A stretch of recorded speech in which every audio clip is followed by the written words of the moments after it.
ॐ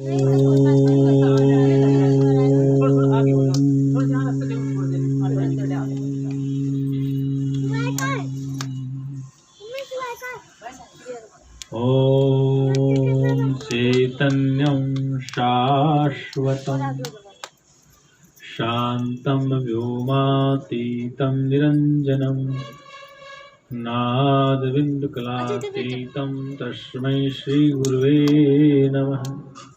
ॐ सहनावतु सहनो भुनक्तु सह वीर्यं करवावहै तेजस्विनावधीतमस्तु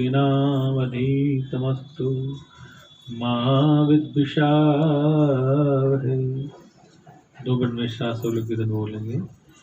जय सतगुरु दीन दयाल हरि, जय सतगुरु दीन दयाल हरि, जिनने भव सागर पार करे, जिनने भव सागर पार करे, जब सुने ज्ञान के वचन भरे, जब सुने ज्ञान के वचन भरे, दुख देने वाले कष्ट करे, दुख देने वाले कष्ट करे, जय सतगुरु दीन दयाल हरि, जय सतगुरु दीन दयाल हरि, जिनने भव सागर पार करे, जिनने भव सागर पार करे, जब सुने ज्ञान के वचन भरे, जब सुने ज्ञान के वचन भरे, दुख देने वाले कष्ट करे, दुख देने वाले कष्ट करे। प्रेम से बोले सच्चिदानंद भगवान की, सत्य सनातन धर्म की, संत समाज की, हर हर महादेव।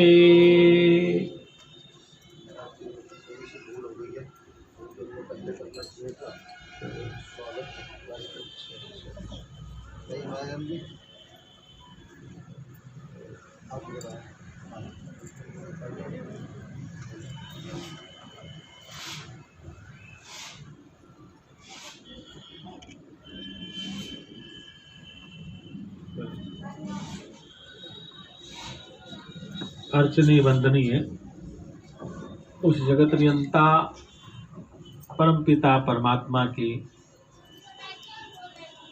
चरणों शरण में विराजमान मेरी निज आत्मा में समुपस्थित भक्त लोग, भक्तमयी माताएं, बच्चे बाल, देखो सौभाग्य से ये मानव शरीर आप हम सबको प्राप्त हुआ है। इस मानव शरीर का आश्रय का जगत में मिलना बड़ा दुर्लभ है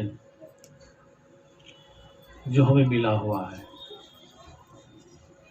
इस मानव शरीर को प्राप्त करने के लिए देवी देवता अवतार भी उस परम पिता परमात्मा परब्रह्म से याचना करते हैं कि प्रभु एक बार ये मनुष्य शरीर हमें मिल जाए। तुलसीदास की रामायण में कहा है गोस्वामी जी ने कि बड़े भाग मानुष तन पावा, सुर दुर्लभ सदगंथन गावा, साधन धाम मोच कर द्वारा, पाई न तही परलोक सवारा। बड़ी भाग्य से तथा शुभ कर्मों के बाद ये मानव देही हमें मिली है। मनुष्य शरीर मिला, लेकिन इस मनुष्य शरीर में मनुष्यता नहीं है, मानवता नहीं है। बैठने का, बोलने का, उठने का व्यवहारिक ज्ञान नहीं है, तू मनुष्य कहलाने का अधिकारी नहीं। इसलिए हमारे महापुरुषों ने कहा कि मनुष्य का शरीर, उस मनुष्य में मनुष्यता, मानवता, दया, परोपकार, स्नेह, मिलनसार, प्रेम, करुणा, ये गुण भी होने चाहिए, तभी तो मनुष्य हो। वरना तो उसको पशु कहते हैं, तो पशु जैसा है, तो बिल्कुल पशु बुद्धि है। हम कई बार कहते हैं तो गधा बुद्धि है। इसलिए मनुष्य में और पशु में बड़ा फर्क है। मनुष्य शरीर मिला, लेकिन मनुष्य शरीर में जिज्ञासा नहीं, अर्थात अपने परमपिता परमात्मा के बारे में विचार करने की क्षमता ही नहीं है। इसके मन में कोई विचार नहीं आता है कि ईश्वर नाम कोई चीज है। जब तक ये विचार नहीं आता है तब तो अज्ञान अंधकार भटकता है। इसलिए मनुष्य शरीर ऐसा है जो ये विचार कर सकता है कि परमात्मा कोई है। उसको जानने की जिज्ञासा मनुष्य में होती है। किसी पशु पक्षी को भी अधिकार प्राप्त नहीं है। इसलिए यहाँ महापुरुष कहते हैं मनुष्य अधिकारत्वा, केवल मनुष्य को अधिकार प्राप्त है। क्या प्राप्त है? सत्संग सुनने का, सत्संग करने का, और सत्संग के द्वारा परमात्मा को जानने का। और किसी भी जीव जंतु का अधिकार प्राप्त नहीं। मनुष्य जैसे हंसता है वैसे और कोई जीव जंतु संसार में हंस सकता। हंसने का अधिकार मनुष्य को मिला है। मनुष्य कर्म करने में स्वतंत्र है, फल भोगने में स्वतंत्र है। कर्म चाहे शुभ करे चाहे अशुभ करे, कर्म करने में जीव स्वतंत्र है, लेकिन फल भोगने में स्वतंत्र। इसलिए इस मानव शरीर का महत्व और बढ़ जाता है। इस शरीर में आने के बाद इसको यदि अपने लक्ष्य का पता नहीं चलता है तो लक्ष्य को बिना जाने, बिना पहचाने ही जीवन व्यतीत होता रहा, पूरा जीवन दुख में व्यतीत होगा, तथा पूरा जीवन दुखमय होगा। इस जीवन में दुख की निवृत्ति के लिए और प्रमाण की प्राप्ति के लिए सत्संग आवश्यक है। क्या कहा हमने? जीवन में दुखों से छुटकारा पाने के लिए, परमात्मा को आनंद स्वरूप जानने के लिए सत्संग अति आवश्यक है। इसलिए गोस्वामी जी कहा कि बिनु सत्संग विवेक न होई, राम कृपा बिनु सुलभ न सोई। कि बिना सत्संग को सुने बगैर इस मानव को विवेक नहीं हो सकता। विवेक का मतलब है होश हवास में जीना, सावधानी पूर्वक जीना, समझ से जीना, खाने का, पीने का, लड़ने का, राग द्वेष का ये ज्ञान तो पशु पक्षियों को होता है। पशु पक्षी भी आपकी तरह खाते पीते हैं, लड़ते झगड़ते हैं, आपकी तरह संतान बनाते हैं, सब कुछ तो पशु भी कर लेता है। लेकिन मनुष्य शरीर जो बताया है ये सबसे बड़ा कीमती है। इस शरीर में आने के बाद ही ये हमें पता लगना चाहिए कि हमारे जीवन में दुख क्यों हो रहा है। इस संसार में कोई प्राणी दुख नहीं चाहता है। आप में से कोई चाहता है? दुख को चाहने वाला कोई एक व्यक्ति हाथ खड़ा कर जो दुख चाहता। आप में से कोई ऐसा व्यक्ति है, कोई सज्जन, कोई माता देवी ऐसे जो दुख चाहते हो? कोई नहीं चाहता। अच्छा, कोई ऐसा जो सुख न चाहता हो, जो सुख को न चाहता हो? इसका मतलब सुख को भी सब चाहते हैं, दुख को कोई नहीं चाहता, सब सुख चाहते हैं। क्या चाहते हैं? अब दुख संसार के वस्तु पदार्थों से मिलता है और संसार के वस्तु पदार्थ से सुख भी मिलता है। क्या मिलता है? दुख और सुख दोनों संसार के भौतिक वस्तु पदार्थ से मिलते हैं। दुख भी और सुख भी, ये दोनों चीजें संसार के भौतिक वस्तु पदार्थों से मानव को मिलता है। दुख और सुख परमात्मा ने नहीं दिया है। दुख और सुख हमारे भौतिक पदार्थों से लगाव के कारण है। जिन वस्तु पदार्थों में हमारा मन है, हमारा राग है, हमारा चित्त है, हमारी बुद्धि जहाँ लिप्त है, जहाँ चित्त लिपायमान है, जहाँ बुद्धि लिप्त है, जहाँ मन फंसा पड़ा, उन वस्तु पदार्थों से ही हमें दुख मिलता है और उन्हीं से सुख मिलता है। अब दुख सुख तो भौतिक पदार्थ से मिलता है, लेकिन सदा रहने वाला आनंद मिलना चाहिए। वो कैसे मिलेगा?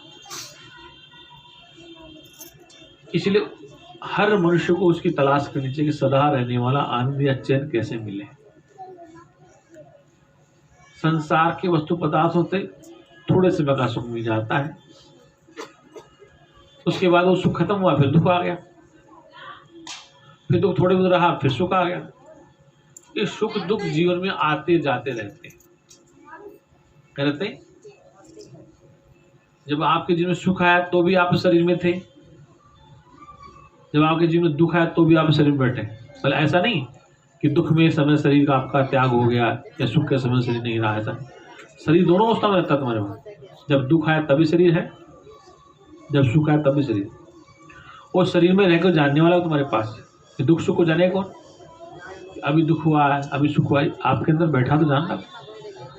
अगर वो आपके अंदर नहीं बैठा हुआ होता तो दुख का पता कैसे चले, सुख का पता कैसे चले, भूख का पता कैसे चले, गर्मी का पता कैसे चले, इस ठंड का पता कैसे चले,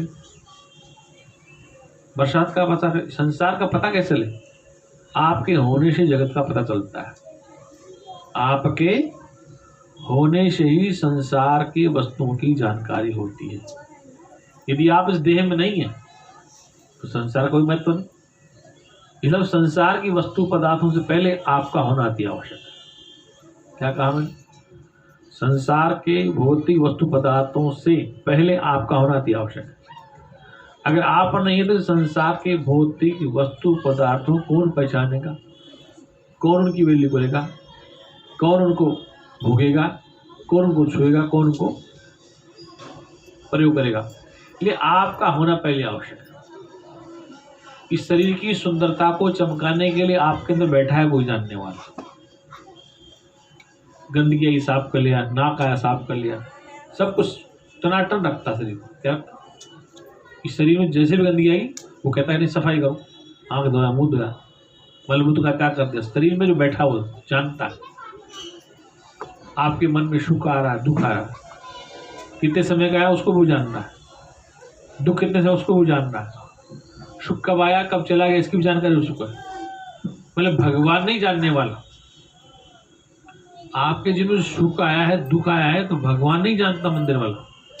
उससे पहले आपके शरीर रूपी मंदिर में बैठा चेतन आत्मा जानता है। क्या जानता है? अगर आपके शरीर में कोई पीड़ा हुई, आपके शरीर में बुखार आया, या आपके शरीर आंख में दर्द हुआ, या कान में दर्द हुआ, या आपके घर में कले हुआ, उसको किसने जाना? भगवान ने जाना, आपने जाना।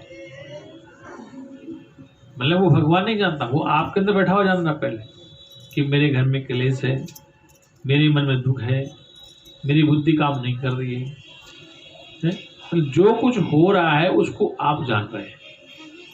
मतलब मंदिर वाला भगवान नहीं जानता, लड्डू गोपाल नहीं जानते, केवल आप ही जानते हैं। इस शरीर में रहकर इस शरीर की प्रत्येक क्रिया को, प्रत्येक अवस्था को आप ही जानते। बोलो आपका बचपन चला गया, किसने जाना?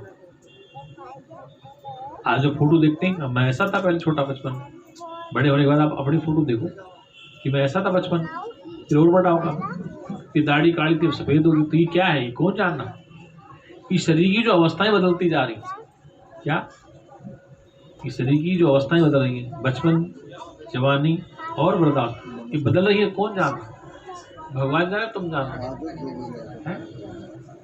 भगवान जानता है, तुम जानते, तुम शुभ जानते। घर में कोई क्लेशबाजी है तो भगवान नहीं जानता, तुम जानते। इसलिए इस शरीर की कीमत सबसे ज्यादा है। इसलिए शास्त्र का मनुष्य अधिकारत्वा कि मनुष्य को अधिकार है। क्या अधिकार है? सत्संग सुनने का, सत्संग करने का, परमात्मा को जानने का, हर चीज का अधिकार मनुष्य को प्राप्त है।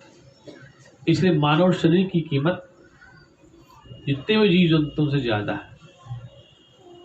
रोजाना सुनते हैं आप 84 लाख योनियों में ये शरीर मिला। सारे संत कहते हैं, सारे भगत कहते हैं 84 लाख योनियों में सबसे श्रेष्ठ। 84 लाख क्या है? 84 लाख में लास्ट शरीर है। 27,99,999 के बाद लास्ट। अब क्या 84 लाख? 4 प्रकार से ही संसार में इन शरीरों का निर्माण होता है। किन प्रकार से? एक शरीर अंडे से पैदा होता है, पक्षी पैदा होता है। एक बीज से पौधा पैदा होता है, पेड़ पौधे बीज से। जेर से मनुष्य का शरीर और पशु का शरीर जेर से पैदा होता है। और आपके शरीर में यदि पसीना आ गया, गंदगी भर गई सिर में, मिट्टी जम गई तो जू पैदा हो जाती है। क्या होती? जू। तो 4 प्रकार से शरीरों का निर्माण संसार में होता है, 5 कोई प्रकार नहीं। 4 प्रकार से अंडे से शरीर बनता है, जेर से शरीर बनता है, बीज से बनता है, पसीने से बनता है। जैसे आप किसानों के यहाँ देखो, गाय और भैंस जो होती, उनके थनों में वो खून पीने वाले लगता है चिचड़े, कहते हैं। वो काय से पैदा? गंदगी से, पसीने से। आपके सिर में 10 भी दिन मत धो, आप मिट्टी जमने दो, पसीना जमने दो, इसमें क्या हो? कीड़े कहाँ से पैदा हो गए, जिसको हम जू बोलते हैं भाषा में। उनके हमने बीज थोड़े बोए थे यहाँ पे कि सिर में उग जाएंगे वो। जो किसान मेथी टमाटर बोता है, ऐसा नहीं बोलते हमने। तो कहाँ से आ गया? मतलब आपकी गंदगी, पसीना और मिट्टी से ही उसमें एक जीव पैदा हो गया। क्या हो गया? जो ऐसे 4 प्रकार से संसार में शरीरों का निर्माण होता है। उन सब में से ये शरीर सबसे श्रेष्ठ बताया, इसलिए बताया कि इसको सत्य असत्य का बोध हो सकता है। वेद उपनिषद इसी की तरफ इशारा करते हैं। सत्यमेव जयते, ये गौशाला में लगा तो कि गाय को पता पड़ जाएगा सत्य क्या है। जहाँ तुम्हारी भैंसें खड़ी, बकरी खड़ी वाली, तो सत्यमेव जयते वेद मंत्र लिख दो। ये बोर्ड लगा दो आप गौशाला में, क्या गाय को पता है क्या करना चाहता ये सब? जहाँ कुत्ते भेड़िया रहते हैं, जंगल में शेर, वहां लगा दो सत्यमेव जयते। वो क्या पता सत्य क्या होता है?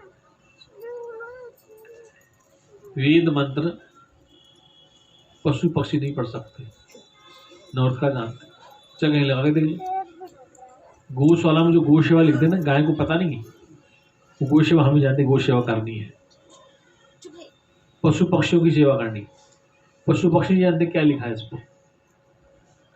इसलिए मनुष्य ही ऐसा है जो वेद मंत्रों को जानता है, वेद ऋचाओं को समझता है, वेदों की रचना करने वाला है। कोई भी संसार का जीव जंतु मनुष्य से अलग वेदवाणी न बोल सकता है, न वेद को समझ सकता है। वेद भी रचित मनुष्य के द्वारा है। कि देखो वेद उठा के देखो, वहां पर गुरु शिष्य की चर्चा है। वेद में कहीं राम, ब्रह्मा, विष्णु, महेश का नाम नहीं, केवल गुरु शिष्य संतों की चर्चा हो। संतों ऋषियों का नाम है वेद मंत्र। तो ये वेद भी, वेद की रचना भी, तो वेद का ज्ञान भी केवल आपको हो सकता है। इसको मनुष्य शरीर, इसलिए वेद भगवान ने भी मनुष्य को सबसे श्रेष्ठ बताया। अब मनुष्य शरीर मिला, लेकिन इस मनुष्य शरीर में मनुष्यता नहीं है, मानवता नहीं है। बैठने का, बोलने का, उठने का व्यवहारिक ज्ञान नहीं है, दया, प्रेम, करुणा, स्नेह नहीं है, मिलनसार स्वभाव नहीं है, तो मनुष्य कहने का अधिकार नहीं। आप खुद ही कहते हो वो तो पशु है, उसको कुछ पता ही नहीं। इसलिए पशु की तुलना क्यों कर दिया आपने? कि उसमें मानव जैसे विचार लक्षण नहीं है, इसलिए आपने कहते हो तो पशु है। क्या कह दिया? मनुष्य शरीर में यदि सत्संग की प्रति रुचि नहीं है तो आपको संसार दुखदायी होगा। ये वेद वाक्य है। क्या कहा? अगर मनुष्य शरीर में सत्संग में रुचि नहीं है, सत्य को समझने की इच्छा नहीं है, सत्य को जानने की, सत्य के पास बैठने की इच्छा नहीं है, तो संसार आपको दुखदायी होगा। क्या कहा? संसार कष्टदायी होगा। और यदि आपकी रुचि है सत्संग में, सत्य का सत्संग सुनने में, तो संसार आपको दुखदायी नहीं होगा। अब क्यों नहीं होगा? क्योंकि संसार के रहस्य को सत्संगी जान जाता है। वो जो सत्संग नहीं सुनता है वो संसार को सत्य मानता है। क्या मानता है? संसार को सत्य मानता है, जबकि संसार सत्य नहीं है, असत्य, नश्वर है। संसार की प्रत्येक वस्तु बनने और बिगड़ने वाली है। संसार का प्रत्येक प्राणी पैदा और मर जाता है। संसार की हर वस्तु क्षणभंगुर है, बनती है, बिगड़ती है, टूटती है, फूटती, फिर बनती है। कुम्हार मिट्टी को बार बार लूटता है, बार बार मटका बनाता है, फिर मटका टूटता, फिर मटका बनता, फिर तवा बनता, फिर सुरवाई बनती, फिर दीपक बनता, फिर सकोरा बनता। तो बार बार मिट्टी का टूटना, बार बार, तो मटके बार बार टूटते हैं, बार बार दीपक फूटते हैं। ऐसे शरीर रूपी मटके भी संसार में बार बार बनते बिगड़ते। इस संसार में मनुष्य के पास ही परमात्मा ने वो क्षमता दी है, बौद्धिक क्षमता, इस संसार के रहस्य को जानकर वो शांति से अपना जीवन व्यतीत कर सकता है। और वो भी कब? जब सत्संग में रुझान हो,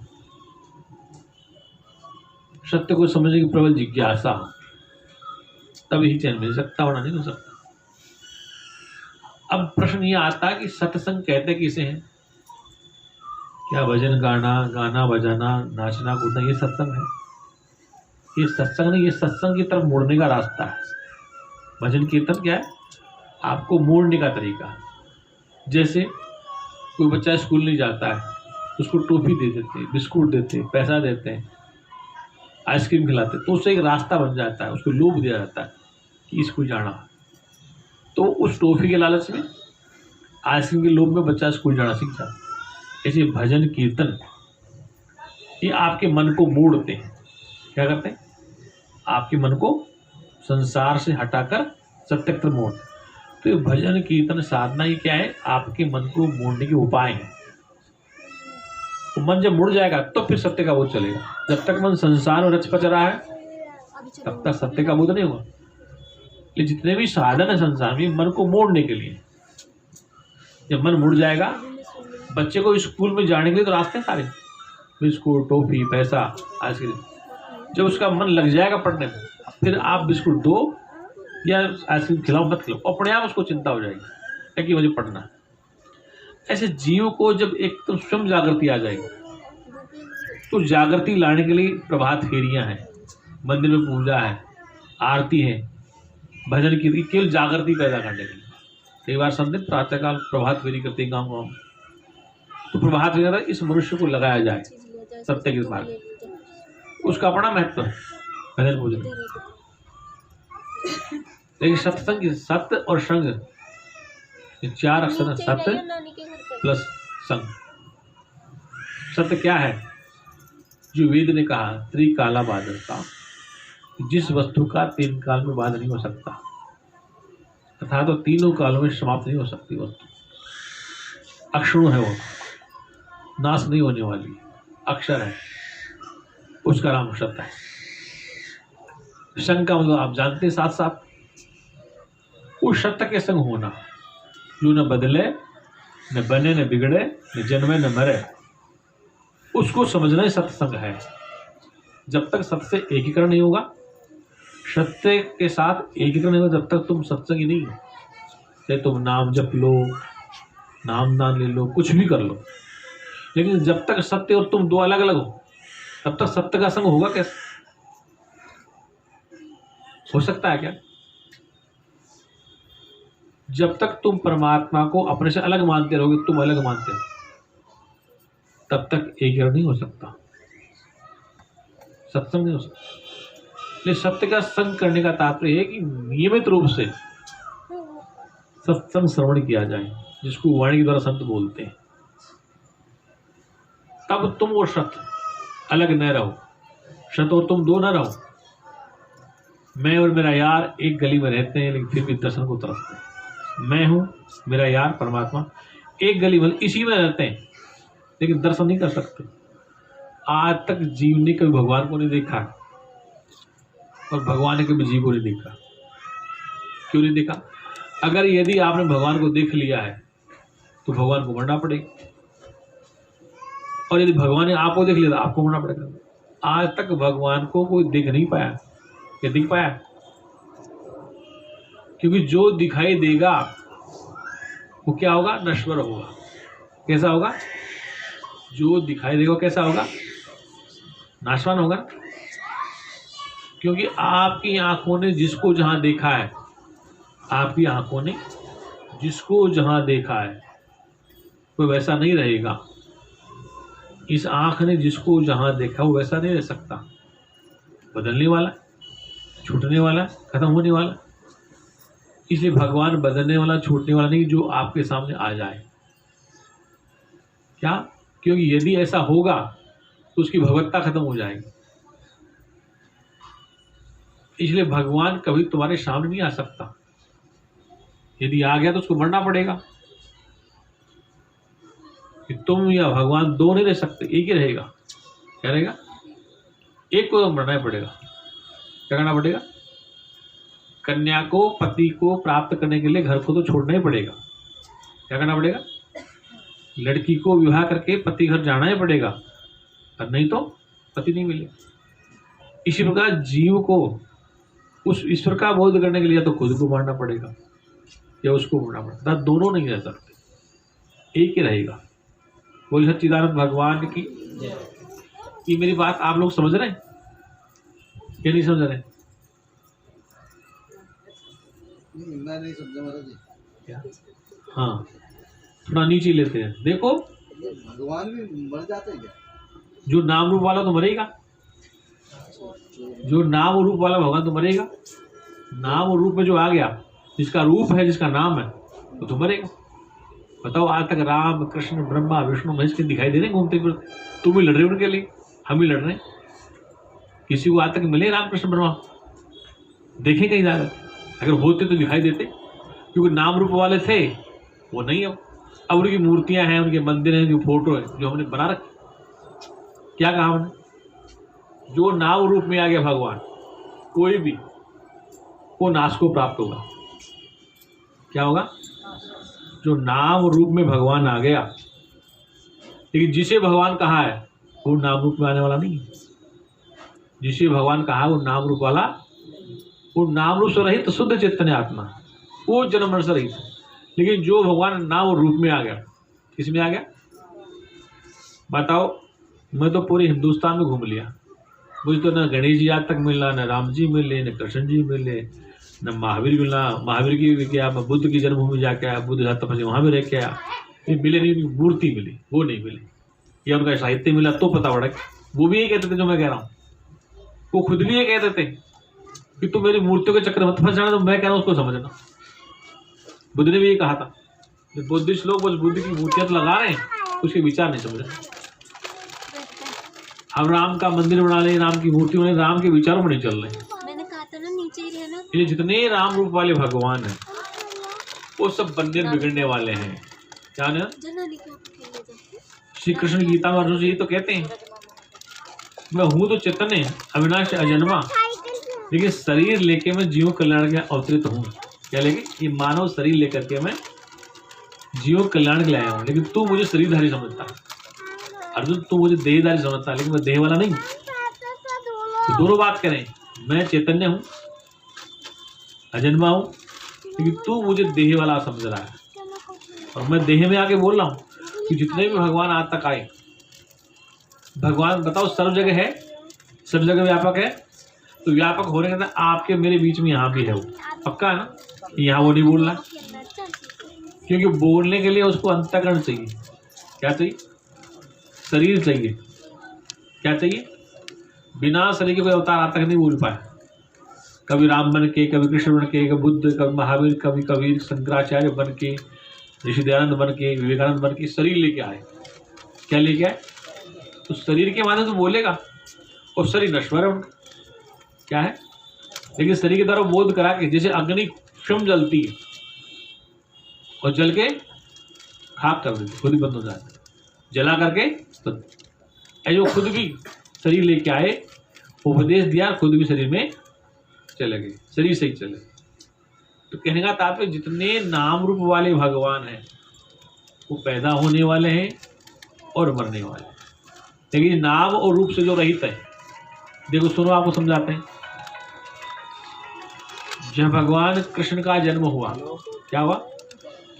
ये तो हर साल से जब कृष्ण जन्माष्टमी मनाते हैं, मंदिरों में जाते हैं, तो पत्रकार बोलता मथुरा से, आज अजन्मा का जन्म होने जा रहा है तो अजन्मा जन्म होने जा। ये बताओ कि भगवान कृष्ण का जब जन्म नहीं हुआ था, क्या नहीं हुआ था? जन्म नहीं हुआ था। जो माता देवकी और वसुदेव के गर्भ में नहीं थे, उनका नाम क्या था बताओ? अपनी माता गर्भ में नहीं है तो भगवान देव की माता नाम, पिता कौन? वसुदेव। तो माँ के गर्भ में नहीं है तो उससे पहले क्या नाम था?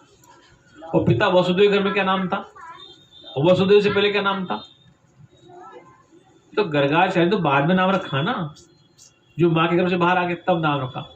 कृष्ण रख दो, मधुसूदन, देव की नंदन, गिरधर, गोपाल, इतने के नाम बता दिए। तो वहां चलो आप कि जब उनका जन्म नहीं हुआ था उससे पहले क्या नाम था? माता देवकी के गर्भ से पहले क्या नाम था? कोई नाम था? समझ रहे बात? नहीं समझी? इसको कहते हैं ब्रह्म विद्या। ये बड़ा गूढ़ विषय है, जब समझ में आएगा तो शांति मिल जाएगी। अब बताओ, ये जितने भी ज्योतिषी लोग हैं ना, ये भविष्यवाणी बताते हैं शरीर की, इसका नाम क्या है, इसका जन्म कब हुआ था। ये सच्ची बताऊं, आपको अपने जन्म का नहीं पता था। एक आदमी अपना जन्म सही बता दे, मुझे 1 लाख रुपये नगद इनाम हो।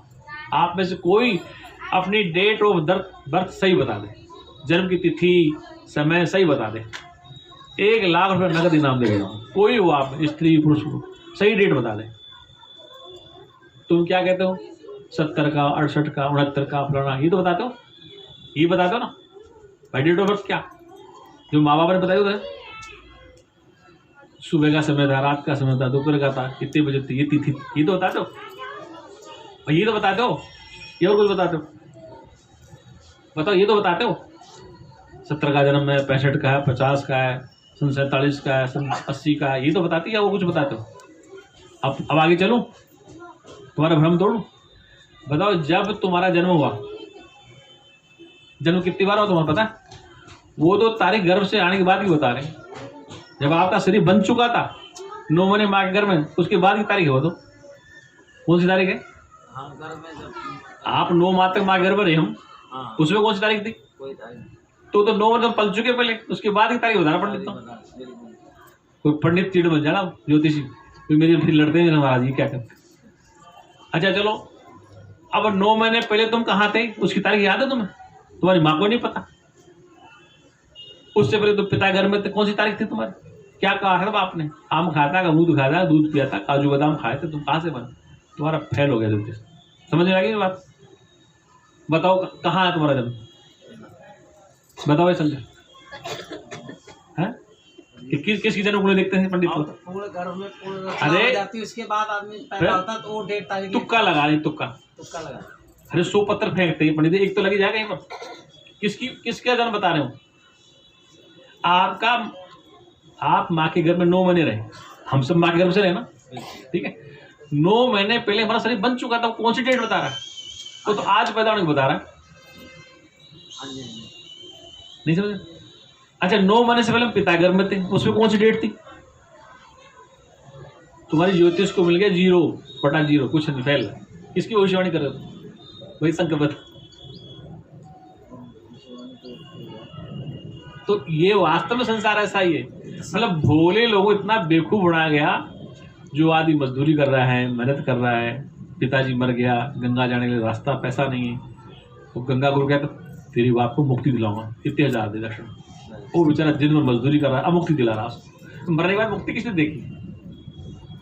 मरने के बाद मुक्ति किसने देखी? तो बताओ तुम कब जन्मे? तुम्हें याद है किसी को? बच्चे की माँ को पता होता नहीं मेरा बच्चा कब पेट में आया, कौन सी डेट बता रहे तुम? उससे पहले कब था? तो आप कौन से जन्म की बात कर रहे हो? आप कौन से भविष्य की बात कर रहे हो? ये तुक्का लगा रहे संसार के लोग। क्या कर रहे हैं? अरे भाई 9 महीने पहले हम माँ के घर में आ चुके थे, तो हमारी डेट तो खत्म हो गई पहले। 9 महीने से हमारा पेट माँ के घर में हम पल रहे थे, उसके बाद संसार में है तो हमारा नामकरण कर दिया लोगों ने। राम का कर दिया, कृष्ण का कर दिया, आप सबका कर दिया, हमारा कर दिया। ये बात समझ में नहीं आ रही आपको? भाई जो मैं कह रहा हूँ समझ में नहीं आ रही आपको बात? भाई बताओ, मैं जो कह रहा हूँ समझ नहीं आ रही आपको? इसमें ज्यादा दिमाग की जरूरत नहीं। भाई पंडित जी जन्म कुंडली किसकी बनाते हैं? जब आप माँ के घर में 9 महीने पल चुके 9 महीने बाद आप संसार में, तो उसकी तिथि उसका टाइम बताते पंडित। हाँ, जब धरती में पैदा होते वो डेट तारीख लिखा जाता है। और उससे पहले जो कि हम पूर्ण शरीर में आ चुके थे, जब 9 महीने तक तुम्हारा शरीर बन चुका था, तुम्हारे आँख नाक कान सब बन चुके थे, मन बुद्धि सब बन चुके थे, तो किसकी तरह तिथि करा रहे? अरे पेट में तो माँ बताती भी है कि बच्चा इधर उधर पैर मार रहा है, इधर उधर वो बताओ मतलब क्या है ये? उस समय तो कोई तो अब सुनो इसको दूसरे मतलब मैं ये कह रहा हूँ, ये सूक्ष्म विज्ञान है। इसलिए वेद ने कहा विज्ञानम आनंदम ब्रह्म। वो ब्रह्म जड़ नहीं है, वो विज्ञान स्वरूप है। बुद्धि को रगड़ो, मतलब बुद्धि को आप रगड़ो की बात कहाँ तक ठीक है। कोई हस्तरेखा दिखा रहा है, कोई जन्मकुंडली दिखा रहा है, कोई क्या कर रहा है। अगर वास्तव में ही हस्तरेखा जन्मकुंडली सत्य होती, जितने भी ज्योतिष वाले लोग, उनके बच्चे सारे कमिश्नर बनते, डिप्टी कमिश्नर बनते, सब आईएएस बन जाते और सारे वैज्ञानिक बना देते। उपाय है उनके पास। जो ज्योतिष देखते हैं, अगर उसमें इतनी ताकत होती तो अपना उपाय तो कर लेते बच्चों के लिए। उनके बच्चे सारे डीएम बनते, उनके बच्चे सारे वैज्ञानिक बन जाते। ऐसा नहीं है ना महाराज जी, तो क्या करते? वो तो बच्चों का जो भविष्य इस संसार में है हाँ। सब वो बताता, जो है वो बता देगा। अगर वो डिप्टी कलेक्टर बनेगा, सीएम नहीं, उपाय भी तो बताते हैं, ऐसा करने से ऐसा हो जाएगा, तुम्हारा हो सकता है, ऐसा करने से ऐसा हो जाएगा, ऐसा करने से ऐसा हो जाएगा, ये दान कर दो, ये पुण्य कर दो, हीरे पखराज दान कर दो, सोना चांदी दान कर दो, तुम्हारा पीला दाल दान कर दो, तेल दान कर दो, कपड़ा दान कर दो। वो दान करने से ऐसा काम हो जाएगा। संभावना कुछ नहीं है, गारंटी कुछ नहीं है, हो सकता है। संभावना असंभावना हो भी जाए, नहीं भी हो जाए, तो क्या ये तीर तो कह तो है। इसलिए जन्म किसका? शरीर का। लेकिन शरीर की कोई तिथि फिक्स नहीं है, इस शरीर की कोई फिक्स डेट नहीं आता, कोई बता पाया आता। तुम बताओ, मेरे बता नहीं पता ना। ये बात ठीक है गलत है? सब हाँ करो, या झूठ बोलो, या तो मैं झूठ बोल रहा हूँ या तुम हाँ करो, या तो मैं झूठ बोल रहा हूँ अकेला या तुम सारे झूठ बोलो मेरे साथ, या मैं सत्य बोल रहा हूँ या तुम झूठ बोलो। एक तो झूठ बोला आप सब में से, या तो मैं झूठ बोल रहा हूँ या तुम झूठ बोल रहे हो। ये बात ठीक है कि नहीं बताओ? है ठीक है। तो तुम्हारी तारीख का पता है कब पैदा हुए थे? फिर अब लेकिन करें क्या? बाप रे, इतना बड़ा जाड़ कैसे निकले, कैसे निकले? लेकिन अज्ञान में छाया हुआ जी अंदर। ये बच्चा माँ के घर में जेल में छिपा अज्ञान का जाल फंसा, निकलना बड़ा मुश्किल हो रहा है। बोले सच्चिदानंद भगवान। कोई भी तुमसे पूछे ना तो ये प्रश्न जरूर करना, पंडित जी हाँ भाई आप हमारा नामकरण कर रहे हो, हमारा जन्म कब हुआ ये तो बताओ। फिर एक पंडित जी किसी यहाँ भोजन करने आ गए, ये बेटा सुनो, किसी यहाँ भोजन करने आ गए तो उनके बच्चा हुआ था, तो बच्चा था तो उन्हें भाई नाम पता कहाँ हुआ क्या हुआ। उस बच्चे की दादी मेरे सत्संग में आती थी, उस लड़के की दादी मेरे सत्संग में, उसने मेरी बात सुन रखी थी। पंडित जी मेरी जन्म कुंडली बढ़ाने लगा बेटा बेटा। उसने कहा महाराज जी एक बात बताऊँ मुझे बोला, बोले बच्चे का ये समय ये बोला हाँ ठीक। और जब बढ़ाने लगा तो उसने एक प्रश्न कर दिया, महाराज जी बताओ सही डेट कौन सी है? ये इसकी माँ के घर में है तब की डेट सही है या 9 महीने से पहले की डेट सही है? ये डेट सही। पंडित जी को पसली छोड़ गई, पतरा छोड़ दिया, तुम जाती कहाँ तो बताओ सत्संग सुनने के लिए, ये बताओ तुम कहाँ सुनते हो? तो कहने का तात्पर्य है कि हम अपनी बुद्धि को रगड़ते नहीं है, जब नहीं रगड़ते तो क्या करें? इस संसार में जितने भी अवतार पुरुष आए, जब वो शरीर में थे तब उनकी संभावना 2-2 हुई थी। तो बुद्ध आया संसार में तो ज्योतिषियों के 2 पक्ष थे। एक पक्ष क्या कहता है बहुत बड़ा चक्रवर्ती सम्राट बनेगा, दूसरा पक्ष बहुत बड़ा तपस्वी सन्यासी बनेगा, और दोनों भविष्यवाणी हुई सही। एक साइड नहीं गए, ज्योतिष ये भी चक्रवर्ती सम्राट बनेगा, दूसरे पक्ष क्या कह रहे बहुत बड़ा तपस्वी सन्यासी बनेगा, तो दोनों बातें सिद्ध हुई। एक बात होती तो ज्योतिष सही, वो राजा भी रहा जब तक था, उसके बाद सन्यासी भी हुआ दुनिया, दोनों बातें होगी। तो कहने का एक तरफ जाए, अब वो दोनों तरफ ऑप्शन रखते, ये भी हो सकता है ये भी हो सकता है, ये भी हो सकता है ये भी हो सकता है। लेकिन ध्यान रखो, जिस प्राणी में विल पावर है, क्या पावर है? आत्मबल। एक बार नेपोलियन बोनापार्ट फ्रांस की सेना में सिपाही था, कांस्टेबल था, तो एक ज्योतिषी के पास पहुंच गया। वो हस्तरेखा का बोर्ड लगा रखा, हस्तरेखा से भविष्य बताते हैं, हस्तरेखा से भविष्य बताते। वो लंबा चौड़ा सिपाही जाके पूछा, वाली मेरी हस्ते का देख, क्या मैं इस सेना का सेनापति के बन जाऊंगा क्या? ये जो फ्रांस की सेना का सेनापति कभी मैं बन जाऊंगा? तो चतुर था ही वो, देख करके कहा ये देखा है ना, इधर होती, इधर से इधर आ रही नहीं आ रही, तो तू बनेगा नहीं। बोले देख ले एक बार, बोले नहीं बनेगा। और निकाली तलवार, उसने इस रेखा से फाड़ दिया हाथ। बोले अल्लाह मैं मिला देता हूँ उसको, इतना मिला कि मैं मिलाता हूँ काट के। उसने रेखा हाथ फाड़ के मिला दिया, वो सेना का सेनापति बड़ा। इतनी होती है आप में विल पावर, ताकत। गुण बड़े एक से एक बड़े छिपे रहते हैं मानव के भीतर। वो मानव जब जोर लगाता तो पत्थर पानी, इसलिए विल पावर से आप रेखा ही बदल सकते हैं। जिनके हाथ कटे होते क्या उनका भाग्य नहीं होता है? जिनके हाथ नहीं होते क्या उनका मुकद्दर नहीं, तो भाग्य नहीं होता। इसलिए सुनो, ये चीजें आपका जो विल पावर कमजोर करती हैं। इसलिए हिम्मत मत हारो, भाग मत कर प्रयास। हर बार प्रयास करता रहना। संसार की चीजों को प्राप्त करने के प्रयास करना जरूरी है। ऐसे जब तक सत्य का पता न चले तब तक बार बार सुनना चाहिए। बहुकाल करो सत्संगा, कि बार बार सत्संग को सुनना चाहिए। हमारा ये जो शरीर बना है, ये बच्चा बेटा इसको बैठा, पंच तत्वों से बना है। कैसे बना? आकाश, वायु, अग्नि, जल और मिट्टी से बना शरीर है। छठा कोई तत्व नहीं सुन? आकाश, वायु, अग्नि, जल और मिट्टी से बना। और 5 तत्वों से, और एक एक तत्व में 5-5 विकार हैं। विकार माने कमियां। जैसे आकाश में काम, क्रोध, लोभ, मोह, मत्सर। ऐसी वायु में चंचलता, धवनता। ऐसे अग्नि में उष्णता, गर्मी। ऐसे जल में शीतलता, तरलता। ऐसे पृथ्वी में गंध, सुगंध। हमारे शरीर में दुर्गंध भी आती है पसीने से, मिट्टी तत्व है। तरलता भी पानी है। तो 5 तत्व इसमें है। आकाश भी है। आकाश है तभी क्रोध है, तभी मोह है, तभी काम है। ये आकाश विकार, काम, क्रोध, लोभ, मोह।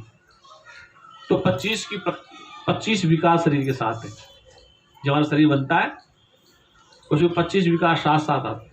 छोटा बच्चा कोई चीज दे दो उसको रोने लग जाता है, उसे छीनो, क्रोध कहाँ से आएगा? अभी तो पैदा होने से पहले क्रोध करने लगे। किसी दूसरे बच्चे की चीज ले लो, उसे दे दो, लड़ने लग जाएगा। ये लड़ना क्या हमने सिखाया उसको? क्रोध कैसे आ गया उसको? उसकी चीज आप ले लो, दूसरे को दे दो, लड़ने लग जाएगा। ये क्या है? ये तत्वों का विकास शरीर के साथ है। प्रकृति अनादि है, आदि अंश से अनादि। ये तत्व भी अनादि, प्रकृति अनादि, तत्व भी अनादि, तो उसके विकार भी। ये बताओ कि क्या राम को क्रोध नहीं आया था? अगर क्रोध नहीं आया तो धनुष कैसे चलाते? भगवान कृष्ण को क्रोध नहीं आता, क्रोध आया तभी तो सुदर्शन चलाया। महाभारत में कल मैं हथियार नहीं चलाऊंगा, क्यों चलाया? ये काम, क्रोध, लोभ, मोह, मत्सर, ये तत्वों के विकार है। किसके विकार है? और तत्व तो आपके शरीर में कितने हैं? 5, 25 विकार है। क्या है? इन्हीं तत्वों के विकारों से आप इंद्रियां हैं, कर्मेंद्रियां हैं, ये सब कुछ, ज्ञानेंद्रियां बनी है, मन बना है, बुद्धि बनी है, चित्त बना, सब कुछ तत्वों से बना है। किससे बना? और तत्वों में हो रहे एक वस्तु है चेतन। कौन है? जो इनको इकट्ठा रखती है। जो चुंबक होते हैं, चुंबक लोहे के आसपास के टुकड़ों इकट्ठा कर लेती, चिपक जाते हैं चुंबक के आसपास। ऐसे वो चेतन से चिपके हुए हैं, जिससे हमारे शरीर में चेतन होने के कारण ये सब चिपके हुए हैं। तत्वों के विकार, तत्व सब, इंद्रियां, कर्मेंद्रियां सब, हाथ, पैर, नाक, पांव, सब कुछ जीव है, हार्ट, किडनी, फेफड़े, सब कुछ चिपके पड़े। मन काम कर रहा कि नहीं कर रहा, बुद्धि काम करे कि नहीं कर रही है, चित्त काम कर रहा कि नहीं कर रही, कौन जान रहा है? तो कहते आज मेरा मन बड़ा दुखी है, तो क्या हनुमान जी ने कहा था मन दुखी दे रहा है? राम जी ने बताया था, फोन किया था कान में, तेरा मन दुखी हो रहा है। किसने जाना? आपने खुद नहीं जाना कि मेरा मन बड़ा दुखी है। आपने खुद नहीं जाना आज मेरे चित्त में विक्षिप्तता है। ये सारी बातें आपके अंदर। इसलिए कहा तुलसीदास ने, प्रभु जानत सब बिनहि जनाए। उसको जनाने की आवश्यकता नहीं, बताने की आवश्यकता नहीं, उसको टेलीफोन करने की आवश्यकता नहीं होती। रात को मच्छर काटता गहरी नींद में, किसमें? तो तुम्हें कौन बताने आएगा? भगवान या गुरु बताने आएगा? जहां मच्छर काटेगा हाथ वहीं जाएगा और कहीं जाएगा। गहरी नींद में हो, लेकिन जब मच्छर ने डंक मारा तो हाथ वहीं जाएगा। जब दूर से दूर भी, पास से पास भी। दूर तुम सुसुप्ति में सो रहे थे और जैसे मच्छर ने काटा हाथ आपका वहीं पहुंच गया, तो हाथ ही बन गया। ये खबर किसने दी? आपको ही पता पड़ गया अंदर से मच्छर काट रहा। आपके शरीर में कोई भी कार्य भगवान जाने न जाने तुम जरूर जानते हो। ये कहता है कि ईश्वर को कोई जाने न जाने वो सबको जानता है। क्या? उसको कोई जाने न जाने वो सबको, उसे कोई जाने न जाने वो सब, उसे आंख जाने न जाने, उसे कान जाने न जाने, उसे मन जाने न जाने, उसे बुद्धि जाने न जाने, उसे चित्त जाने न जाने, उसे पैर जाने न जाने, उसे अंगुली जाने न जाने, वो सबको जानता है। इसलिए कहा कि भगवान को कोई जाने या न जाने वो सबको, आई बात समझ में? वो किस कोई जाने न जाने लेकिन वो सबको, भाई हाथ जाने न जाने, पैर जाने न जाने, मन जाने न जाने, बुद्धि जाने न जाने, चित्त जाने न जाने, आंख जाने न जाने, इस शरीर का कोई भी अंग जाने न जाने लेकिन वो सबको, जागृत को भी जानता है। अब तुम जाग रहे हो, सुन रहे हो, जब शाम को भोज के सो जाओगे सपना देखो उसको भी जान रहा है। सपने के बता तो नहीं जाने, सबको जान रहा। और सुसुप्ति में चले गए, नींद में अज्ञान अवस्था में चले गए, प्रातःकाल उठेगी, नींद बहुत अच्छी आई। अब तीनों में रमण कौन कर रहा था? वो एक ही तो था, दूसरा नहीं आया कोई। ये जागने वाले परमात्मा कोई और आ गया, नींद में कोई और आ गया, सपने में कोई दूसरा आ गया।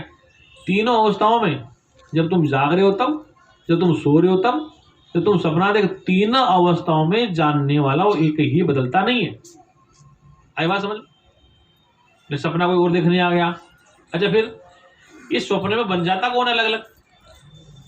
वह स्त्री बन जाती है, पुरुष बन जाता है, लड्डू बन जाते हैं, लड़ाई हो जाती है, झगड़ा हो जाता है, प्रेम मोहब्बत हो जाती है, क्या हो जाता है? ये कौन बनता है? वो खुद ही बन के दिख रहा है। क्या हुआ? रात को सपने में तुम रहते झोपड़ी में और महल बन गया, कहां से आ गया? ईंट पत्थर कहां से आ गया? कैसे महल बन गया? किसने बना दिया? आपने कल्पना कर ली। वो बड़े खुश हो रहे हो, क्या हो गए? बड़े खुश हो, महल बन गया आराम से। आँख खुली तो वही लेटता हूँ, वो कहाँ गया महल? आप ही महल बन गया, आप ही मौज ले रहे हो, आप ही कुछ बना रहे हो, आप ही फिर आँख खुल कर रो रहे हो, कुछ नहीं बना। तो सारी चीजें आपने बना ली सपने में। क्या कर ली? रात को स्वप्न में हर चीज आपने बना ली।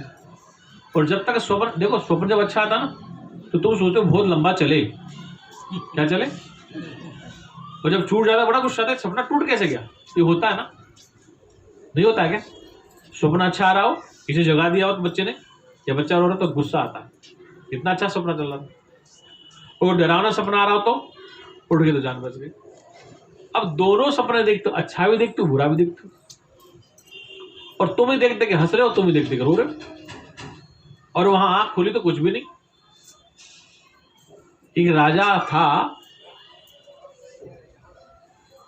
उसको रात को स्वप्न आया, स्वप्न भिखारी बन गया, घर घर भिक्षा मांग रहा। अब उसकी आंखें खोली तो सिंहासन में लेटा था, वो घबरा गया, तो ये क्या सपना आ गया मेरे को? मैं हूं तो राजा चक्रवर्ती, ये घर घर भिक्षा कैसे मांग रहा? वो अपने गुरु के पास गया, बोले महाराज रात के सपने ने मुझे बड़ा दुख दे दिया। क्या हुआ बेटा? बोले महाराज मैं रात को घर घर गांव गांव भिक्षा मांग रहा हूं, और आंख खुली तो मैं सहज भी सो रहा हूं, तो ये क्या है? तो गुरु ने कहा बेटा ना तो वो सत्य नहीं, ये सत्य, ये तो सिंहासन, ये भी सपने में बैठा है और वो भी स्वप्न ही था। तो दोनों को जानने वाला सत्य है, उस स्वप्न को जानने वाला, कोई जागृत को जानने वाला तू सत्य है, लेकिन ये सत्य नहीं है, वो सत्य है। सत्य को जानने वाला है, तो तीनों अवस्था में जान रहा है, जागृत को भी जान रहा है तुम्हारे अंदर बैठ के, स्वप्न को भी जान रहा है, और गहरी नींद में विद्या को भी वो जान। इसलिए तुम कौन हो? अब तुम सुनो, फिर तुम आ जाओ, तुम शरीर नहीं हो, तुम मन बुद्धि भी नहीं हो, कि मन बुद्धि तो यंत्र काम करते हैं ना। रात को सपने में अगर मन बुद्धि न हो तो क्या सपना देख लोगे? ये माइक न तो क्या आवाज आ जाएगी? इसलिए स्वप्न को देखने के लिए अंतःकरण होना जरूरी है। जब रात को स्वप्न देखोगे तो क्या होगा? अंतःकरण सोता नहीं, जागता रहता है, तब तो सपना चलेगा। ये जागृत में स्वप्न चल रहा, अगर अब भी हमारा अंतःकरण जागृत न हो तो हम नहीं देख सकते। इसलिए स्वप्न को देखने का अंतःकरण जरूरी है, और जागृत को देखने के लिए अंतःकरण, और गहरी नींद में अंतःकरण सो जाता है। क्या जाता है? वहाँ झगड़ा खत्म, थोड़ा सा सुख मिल जाता है आदमी गरीब में, थोड़ा रिलीफ मिल जाता है, रेस्ट मिल जाता है, आदमी फ्रेश हो जाता है। क्यों कि जो औजार है ना सब शांत हो जाते हैं। गाड़ी जब चलती है वो डीजल भी खाती है, इंजन भी गर्म होता है, लेकिन जब इंजन बंद हो गया तब गाड़ी ठंडी। ऐसे हर प्राणी गहरी नींद में जाकर के फ्रेश हो जाता है। क्योंकि जिससे लफड़ा हो रहा था, जिससे दुख मिल रहा था, जिससे सुख मिल रहा था, वो औजार ही बंद हो गया। क्या था सुख दुख का कारण? मन बुद्धि थी, और मन बुद्धि गहरी नींद में सो जाती है। क्या जाती? सो जाती। फिर तो बड़े चेतना में ले हो जाते हो। फिर जब चेतना वापस जाकर आते फिर अंतर्गत जुड़ती, फिर तुम कहते हो हाँ नींद बहुत अच्छी है महाराज, बहुत अच्छी है, बहुत अच्छी नींद है। ये किसको पता था? तुम तो सो गए थे, किसको ज्ञान था कि नींद बहुत अच्छी है? तुम तो सो गए थे, किसको ज्ञान था कि नींद बहुत अच्छी है? तो कोई तो जग रहा, तभी तो कह रहा कि नींद अच्छी है। ये तो कहता कैसे हो? सपना बहुत बुरा है, ये कौन कह रहा है? सपना बहुत बुरा है, आज का प्रोग्राम बहुत अच्छा रहा, आज का प्रोग्राम खराब रहा, ये कौन कह रहा है? हर पल हर क्षण तुम्हारे पास कहने वाला सुनने वाला होता है। बोले सच्चिदानंद भगवान की। इसलिए कहने का अभिप्राय यह है कि ये मनुष्य शरीर जो मिला है ये बहुत अनमोल और कीमती है। इस मनुष्य शरीर में ही आप सत्य का असत्य का बोध कर सकते हैं। किसका? सत्य का असत्य का। सत्य किसे कहते हैं? जिसका तीन काल में नाश नहीं होता है। असत्य उसे कहते हैं जो होता ही नहीं है। जैसे बंध्या का पुत्र ने 100 गांव मार दिया, तो बंध्या के पुत्र होता नहीं, मारे क्या? आकाश में फूल उग जाते हैं, उगते नहीं। मिथ्या उसे कहते हैं जो दिखता तो है, ये दिख रहा है लेकिन स्थिर नहीं रहने वाला। मिथ्या उसे तो दिखता है लेकिन ढूंढने में मिलता। ये दिनेश किसी का नाम है, क्या नाम है? दिनेश। तुमने सिर पे हाथ रखा भाई दिनेश, ये क्या दिनेश? तो वहां दिनेश नहीं, वहां तो सिर के बाल है। फिर हमने और देखा था वहां तो चमड़ा है, हड्डी है, फिर और अगड़ा मांस है, रक्त है, दिनेश नाम की चीज नहीं मिली। कहाँ गया दिनेश? यहाँ से हमने ढूंढना चालू किया, इसमें क्या मिला? बाल मिलने, हड्डी मिली, मांस मिलना, ब्रह्मोत्ता का सुख और तेज और चटनी, दिनेश नहीं मिला। हमने किसका नाम दिनेश? पंच तत्वों के पंचगण का नाम दिनेश रख दिया। और दिनेश को ढूंढने चले, यहाँ देखा तो नाखून था, यहाँ देखा तो रेखाएं थी, यहाँ देखा तो अंगुली थी, यहाँ देखा अंगूठा था, तो दिनेश नहीं मिला। सारे शरीर में ढूंढा तो दिनेश कहाँ है? जहाँ हाथ लगे वहाँ आँख है, कहीं नाक है, कहीं दांत है, कहीं जीभ है, दिनेश ही नहीं मिला। क्या मिला? दिनेश जाते जाते कहाँ ले हो गया? पंच तत्वों। और उसको हमने नाम दिनेश दे दिया। क्या दे दिया? दिनेश दे दिया। और दिनेश से काम चल रहा है, और दिनेश का नाम जाना जा रहा है, पूजा जा रहा है, पहचाना जा रहा है, लेकिन वास्तव में दिनेश नहीं। गुरु जी कहा करते थे, वो तो बहुत हक्कड़ भाषा बोलते थे, राम कृष्ण की बना दे चटनी। क्या कहते? खरल कर दो उनको, फिर क्या बचेगा? तो लोग चिढ़ जाते थे, तो खरल करो, नहीं खरल, खरल जानते हो? पीस देना, फिर क्या मिलेगा? मटर गायब हो जाएगा, फिर जानने वाला एक बचेगा। क्या बचेगा? वो नाम रूप को खरल करते थे। तो जो भक्ति मानो गुस्से में आते कि क्या बोलते सब, ये नास्तिक संत है। वो कहते खरल कर दो सब। वो तो कहते जो खुले में खरल कर दो, कुछ नहीं बचेगा, कुछ जानने वाला बचेगा, कुछ जो जानने वाला बचेगा वही तुम हो, कोई दूसरा नहीं है। बोले सच्चिदानंद भगवान की। इसलिए एक घड़ी आधी घड़ी आदि में पुनियाद, तुलसी संगत साध की तो कटे कोटि अपराध। एक घड़ी का सत्संग, आधी घड़ी का सत्संग, आदि में पुनियाद हो, तुलसी संगत साध की कटे कोटि करोड़ों अपराध नष्ट हो जाते। अब बताओ, आज आपको हमने एक नया पॉइंट बताया था जन्मदिन वाला, ये याद रहेगा कि नहीं रहेगा? है भाई, ये जन्म वाला हमने बताया था, याद रखना, कभी कभी चक्कर मत फंस जाना। ये जन्म किसका हो रहा है? तो एक घड़ी में, एक पल में एक बात समझ में आ जाए तो कई ग्रंथियां टूट जाती हैं, शंकाएं टूट जाती हैं। इसलिए जन्म शरीर का हो रहा है। तारीख किसकी लिख रहे हैं? शरीर का जन्म कब हुआ ये भी पक्का पता नहीं, कोई फिक्स डेट नहीं जब जन्म हमारा। तो उसके बाद भी लोग जन्मदिन भी मनाते हैं महाराज जी। हाँ, मनाते हैं ना, मनाना भी चाहिए, क्योंकि जब मिथ्या संसार है, मिथ्या शरीर है, तो मिथ्या जन्म मना रहे, मिथ्या हंस रहे, मिथ्या रो रहे। सारा संसार खिलित है। ये रात को सपना देखा हमने, वो कल्पना है, तो ये भी कल्पना बने, कल्पना में अपना सारा संसार कल्पित है। हम भी कल्पना में, ये सृष्टि कल्पित है, रात को सपने में कल्पित है, तो ये संसार कल्पित है। अब कल्पना में कल्पने से बने हुए हैं, कल्पना की चीज तो कैसी होगी, नकली होगी।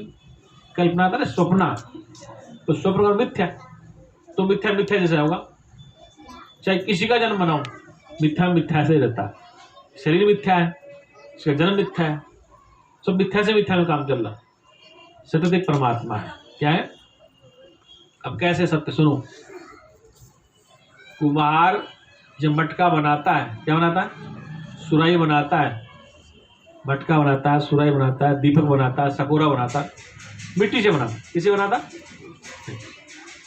और मटके अलग अलग दिखते हैं, सुराही अलग अलग दिखती है, दीपक अलग अलग साइज के हैं, छोटा है बड़ा। तो हमारी दृष्टि किस पे है? हमारी दृष्टि मटके पे है, सुराही पर है, दीपक पर। छोटा दीपक, बड़ा दीपक, बड़ा मटका, छोटा मटका, छोटी सुराही, बड़ी सुराही, बड़ा सकोरा, छोटा सकोरा। तो हमारी दृष्टि किस पे है? मटके पे। कभी मिट्टी पे गई है? जिस दिन हमारी दृष्टि मिट्टी पहुंच जाएगी, किस में हो जाएगी? इन सब में मिट्टी ही है। तो मिट्टी को जाने वाला अपने को जानना ही है। हम केवल मटकों तक सीमित हैं, सुराही तक, सकोरे तक। और सारे सुराही, सारे मटकी मिट्टी में कल्पित हैं, मिट्टी से कुछ भी। इसलिए मिट्टी के मटके कल्पित है, सुराही कल्पित है, सकोरा कल्पित है, मिट्टी सत्य है। अंगूठी, हार, कंगन सोने में कल्पित हैं। हार, अंगूठी सोने में कल्पित है, सोना सत्य है। क्या सत्य है? कभी आपने जोरी से जाके सोना मांगा, अंगूठी मांगी? अंगूठी दिखा दो, हार दिखा दो, कंगन दिखा दो, नाक का दिखा दो, कान का दिखा दो, ये दिखा दो। कभी सोना मांगा नहीं। ये सब सोने में कल्पित है, मिट्टी में सब बर्तन कल्पित है, और सारे आभूषण सोने में कल्पित है। किसमें कल्पित है? हम आपसे कहें अपनी अंगूठी ले जाओ, हमारा सोना दे जाओ, तो क्या अंगूठी सोना अलग अलग हो सकते हैं? हम कहेंगे हमारी मिट्टी दे जाओ, मटका ले जाओ, तो क्या मिट्टी मटका अलग हो सकता है? ये कल्पित है, वो नकली है। मिट्टी का बर्तन कल्पित है, वो नकली, मिट्टी सत्य है। ऐसे हार, कंगन, अंगूठी कल्पित है, नकली है, और सोना सत्य है। क्या है? सोना। ऐसे शरीर जब हमारे हैं, ये सब कल्पित है, ठीक है? जितने मटके बने हुए हैं, पंचतत्व बने, ये सब कल्पित हैं, लेकिन इनमें रहने वाला चेतन एक है। क्या है? रहने वाला चेतन वो सब में एक ही है। उसी को अकाल पुरुष, वाहेगुरु, गुरु इलाही अनेक नामों से पुकारा गया। सतनाम, वाहेगुरु, कर्ता पुरुष, अनेक नाम से कहा गया। इसलिए वो चेतन एक है। वो क्या है? वो जितने भी गुरु मंत्र जो देते हैं ना, तंत्र मंत्र जो देते हैं, हमारे कितने अक्षर? 52 अक्षर है। कितने अक्षर है? बाहर खड़ी कर, उनमें से देंगे, कुछ देंगे नहीं। सब आकाश की तरह, शब्द आकाश है, गुण उसे लग देंगे नहीं। वो जितने नाम देंगे वो उस नाम में आने वाला है ही नहीं। नाम से नाम ही अलग होता है। वो नाम में आने वाला जिसके नाम है, जिसके नाम चेतन है, जिसके नाम ज्ञान स्वरूप है, वो नाम में आने वाला नहीं। बोले अनामी है, अगर बार बार अनामी कहेंगे तो अनामी एक नाम हो जाएगा। एक मेरे पास एक महात्मा है हरिद्वार में, कुंभ के मेले 2010 में, तो उसको मैंने पूछा है तुम्हारा नाम बताओ, वो 5 मिनट तक बोला ही नहीं। संगत से पूछा क्या नाम, बैठा था तो बोल रहा, तो मैं अनामी है क्या? तो बोले सब हंसे। उसके बाद उसको सब अनामी कहने लग गए। मतलब अनामी वो नाम नहीं था उसका, मैंने वैसे बोले अनामी, तो उसको सभी अनामी बोलने लगे। और अनामी था, लेकिन अनामी का नाम हो गया। अनामी जिसका नाम ना हो, लेकिन बार बार अनामी बोलना से उसको अनामी लोग कहने लगे। वो अनामी जी कह रहे थे, अनामी, उसका नाम अनामी हो गया। अब तो शरीर नहीं हाथ चलेगा, छूट गया। तो कहने के बार बार अनामी कैसे एक नाम हो जाता है। इसलिए वास्तविकता यह है कि मानव शरीर जो मिला है, ये मिला है सुख और शांति प्राप्त करने के लिए। सुख और शांति प्राप्त कब होगी? जब सत्य को जाना जाएगा। एक बात बताओ, तुम्हारे घर में बेटा जवान हो रहा है, शादी के लिए रिश्ता नहीं आ रहा, हमने कहा देखो लड़की हम बताते हैं, बोले हमारा बताओ। ये लड़की प्लास्टिक की बना रखी है, बहुत बढ़िया सुंदर सजा रखा, तो क्या तुम्हारा लड़का शादी कर लेगा उससे? क्यों नहीं करेगा? वो नकली है ना। प्लास्टिक की लड़की असली वाले से सुंदर बना रखी है हमने, लेकिन वो देखते नकली है। किसी लड़की की शादी नहीं हो, हमने वो बहुत बड़ा सुंदर लड़का बना रखा है, शोरूम में खड़ा है, तो क्या तुम्हारी लड़की शादी कर लेगी उससे? क्यों नहीं, कि वो भी नकली। तो लड़का असली चाहिए, लड़की असली चाहिए, भगवान नकली चाहिए, असली चाहिए। कैसा चाहिए? ये लड़का असली चाहिए, लड़की असली चाहिए, पति असली, पत्नी असली, तो भगवान नकली क्यों? वो भी तो असली चाहिए ना। इसलिए हम सारे नकली के चक्कर में फंसे पड़े, असली को पहचान नहीं पा रहे, सारे नकली के चक्कर में फंसे पड़े। और जब असली का पता चल जाएगा, क्या चल जाएगा? एक माता है,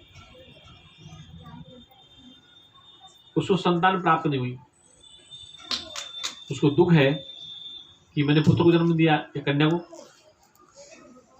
तो उसको किसी पड़ोसी ने या रिश्तेदार ने, भाई ताऊ ने एक बच्चा दे दिया, बस तू उसको पाल ले। उसको पाल लिया, उसमें ममत्व तो देने लगती। अब भी उसको तसल्ली नहीं है, बच्चा असली है पर रबड़ का तो नहीं है, लेकिन है जेठानी का, देवर का या ताऊ का। अब भी उसमें दुख है कि मेरा नहीं है, नकली है। असली बच्चा दे दिया फिर भी उसको कष्ट है कि नहीं? लड़का तो नकली तो है नहीं, रबड़ का तो है ना, पत्थर की मूर्ति तो है नहीं, जेठ का है, देवर का है। लेकिन उस माँ से पूछो क्या वो संतुष्ट है? क्यों नहीं? असली दे तो संतुष्ट, लेकिन वो असली जानती कि मेरी कोख से पैदा था तो असली है वो। क्या हो? मतलब बच्चा असली है, पत्थर का नहीं है, नकली नहीं है, फिर भी माँ कहते कि मेरा नहीं। तो जब एक माँ को असली बच्चा होना चाहिए, तो क्या आपको असली भगवान नहीं चाहिए? उसको जेठ का नहीं चाहिए, देवर का नहीं चाहिए, किसी का नहीं अपना चाहिए। जब वो भी असली है, बच्चा तो बच्चा है। तो इतनी बात पूछो कि माँ को बच्चा चाहिए असली, नकली नहीं चाहिए। इसलिए आपको भगवान असली चाहिए, नकली नहीं चाहिए। नकली के चक्कर में दुखी हो जाओगे और असली को समझोगे, चैन मिल जाएगा। जैसे उस माँ को मान लो 15-20 साल बाद संतान हो गई, कितना चैन मिलेगा उसको छोड़ देगी जेठ वाले देवर वाले को। अब तो मेरा आ गया, क्या आ गया? अब तो उसको असली मान रही है, उसको क्या मान रही कि मेरा अपना असली है, जबकि वो भी नकली है, वो भी सदा नहीं रहने वाला है। लेकिन दृष्टांत इसलिए दिया गया है कि देवर जेठ के वाले को ओरिजिनल नहीं मानती, अपना नहीं मानती, अपने को अपना मानती। ऐसे जीव भी जब अपने भगवान को खुद जान जाए इस संसार में आकर, तो फिर उसको चैन और शांति मिल जाएगी। क्या मिल जाएगी? क्योंकि हम नकली के चक्कर में दुखी हुए हैं इतना। इस दुनिया में अगर भगवान के बारे में झगड़े नहीं होते, दुनिया में शांति आ जाती। जितने संसार में झगड़े हो रहे हैं, ये भगवानों के लिए हो रहे हैं। किसके लिए हो रहे हैं? एक भगवान की अगर दुनिया बात मान लेती तो झगड़े नहीं होते। एक संत की बात दुनिया मान, झगड़े नहीं होते। इस संसार में झगड़े किसके? आज सबसे ज्यादा झगड़े संप्रदाय के हो रहे हैं। किसके हो रहे? संप्रदाय, अलग अलग पंथ, धर्म, मजहब के झगड़े। लेकिन अभी तक सत्य का धर्म नहीं समझ आया। संप्रदाय आपस में अलग मार काट किसके लिए हो रही? संप्रदाय से, वर्ण से, जाति से, धर्म से, मजहब से। जितना नुकसान मजहब से हुआ कि मानवता को। 47 में हिंदू मुस्लिम झगड़ा हुआ, हमेशा हर जगह गोरे काले का झगड़ा। ऐसा कौन सा युग था जिसमें झगड़ा ना हुआ? महाभारत में हुआ, रामायण काल में हुआ, अभी 47 में। मनुष्य किस में लड़ रहा है? अज्ञानता में लड़ रहा है। अगर एक भगवान की बात मान लेते तो सारा संसार एक होता। एक संत की बात मान लेते सारा संसार एक होता। इसलिए सारे झगड़े किसमें हो रहे? अज्ञानता और नासमझी से हो रहे। इसलिए हमें सबसे ऊपर उठकर सत्य परमात्मा को जानना है। सत्य परमात्मा जो चेतन स्वरूप है, जो ज्ञान स्वरूप है, जो आनंद स्वरूप है, जो विज्ञान स्वरूप है, जो समस्त प्राणी के हृदय में विद्यमान है। क्या है? चींटी से लेके ब्रह्मा तक। कहाँ से लेके? चींटी से लेके ब्रह्मा खुदा तक वो एक ही चेतन विद्यमान है। ऐसा जान लें तो झगड़े खत्म। चींटी है, छोटा जीव है, ब्रह्मा तक, देवी देवताओं तक एक ही चेतन विद्यमान, दूसरा बना ही नहीं। चाहे हिंदू, मुस्लिम, बौद्ध, जैन, ईसाई कोई हो, सब में चेतन एक ही है। चेतन एक ही है। तो फिर झगड़ा ना, ये सारे उसी में कल्पित है। कवि ने कहा कि पनिहारी अनेक है, कुआं सब में, जल सब में एक। पनिहारी मटका लेके घूमती है, लेकिन जल तो सब में एक। ऐसे जितने शरीरधारी मटके हैं उनमें चेतन सब में एक है। ऐसा अगर समझ गए तो फिर भागदौड़ खत्म। संत कहते भी हैं, सुनाते भी हैं, कितने समझ पाते हैं कि मटके सब अलग अलग हैं, सब में चेतन। अच्छा, मटकों में देख लो, इन मटकों में 5 तत्व हैं सब में ही, चाहे वो किसी संप्रदाय का, किसी धर्म का, किसी मजहब का है, छठा कोई तत्व नहीं। क्या कहा हमने? जितने शरीरधारी हैं, चाहे वो ईसाई है, चाहे बौद्ध है, चाहे जैन है, सिख है, हिंदू है, मुस्लिम, जो भी है, सबके शरीर कैसे बने? 5 तत्वों से। वहां तो कोई भेद ही नहीं, सबके तत्वों से शरीर बने ना, वहां कोई भेद नहीं, और सब में चेतन एक है। तो भेद कहाँ है? भेद हमारी बुद्धि में आ रहा है। किसमें आ रहा है? 5 तत्व से उनका शरीर बना, 5 तत्व से हमारा बना, चेतन उनमें भी, हमारे भी। झगड़ा किस में हो रहा है? झगड़ा अंतःकरण में हो रहा है, जो हमने कल्पित अपने वर्ण बना ली, अलग अलग मजे बना ली, अलग अलग संप्रदाय, रीति रिवाज, पूजा पाठ के नियम अलग अलग बना ली। क्या बना ली? पूजा के, पाठ के, विधान के, देवी देवता। हर 20 किलोमीटर भाषा बदलती, हर 20 किलोमीटर पंथ बदल जाता, हर 20 किलोमीटर भगवान बदल जाते। ये जो जितना संसार का झमेला है, ये बदलने के कारण है। क्या कारण? अगर ये विचार ठंडे दिमाग से कर लिया जाए कि सबके शरीर 5 तत्वों से बने हैं, सब में चेतन एक है, कोई छोटा नहीं है, कोई बड़ा नहीं है। भेद किसका? गोरे काले का। अमेरिका में देखो गोरे कालों का झगड़ा, तो चमड़े का झगड़ा, कोई झगड़ा कहीं। इस संसार में एक भूल से सारे झगड़े हो रहे हैं। ये मेरी बात समझ रहे हो आप? एक भूल से सारे झगड़े हो रहे हैं। एक भूल क्या है? एक ईश्वर को हम सब भूल गए, नकली भगवानों के चक्कर में फंस गए, और फंस करके कट्टरवादी हो गए। क्या हो गए? हम उसको मारने को तैयार हो, हमें मारने को तैयार बैठे। ये कट्टरता इंसान में आ गई। इस कट्टरता से ही मानवता का ह्रास हो रहा है, अशांति हो रही है। क्या हो रही? और ये आज से नहीं, जब से सृष्टि बनी तब से, और जब तक बनती रही, चलता रहेगा। संत भी चिल्लाते रहेंगे, बड़ी बात कहते रहेंगे, जगत मानेगा भी नहीं मानेगा, ये सब चलता। कबीर भी चिल्ला के चला गया, शंकराचार्य चले गए, बुद्ध महावीर चले गए, रामकृष्ण सब चले गए इस समाज को बता के। लेकिन बता कि पंचों की बात सिर मत पताला वहीं गिरेगा। वो जो मूल चीजें थी वो आज भी चल रही। लेकिन कहने का तात्पर्य कि जब जीव समझ जाता है तो उसको शांति मिल जाती है। क्या मिल जाती? शांति। और शांति कब मिलेगी? जब सच्चाई को समझ में आ जाएगी, तब तक नहीं मिलेगी। बोल सत्यनारायण भगवान की, सत्य सनातन धर्म की। 2 मिनट वेदांत कीर्तन बोल दीजिए, बहुत दिनों के बोलेंगे। 10 महीने सत्संग नहीं हुआ, 11 महीने हो गए। सत्यम ज्ञान अनंतम ब्रह्म, सत्यम ज्ञान अनंतम ब्रह्म, सत्यम ज्ञान अनंतम ब्रह्म, सत्यम ज्ञान अनंतम ब्रह्म, सत्यम ज्ञान अनंतम ब्रह्म,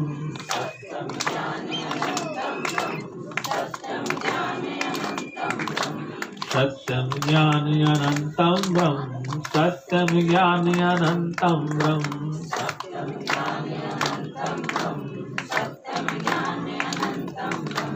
विज्ञानम आनंदम ब्रह्म, विज्ञानम आनंदम ब्रह्म,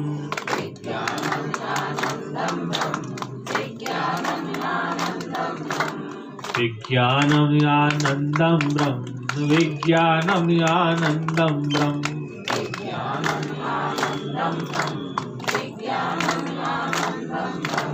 विज्ञानम आनंदम ब्रह्म, विज्ञानम आनंदम ब्रह्म,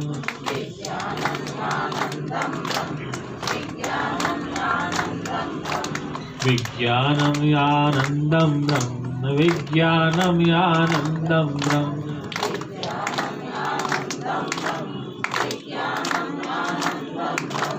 प्रज्ञानम आनंदम ब्रह्म, प्रज्ञानम आनंदम ब्रह्म,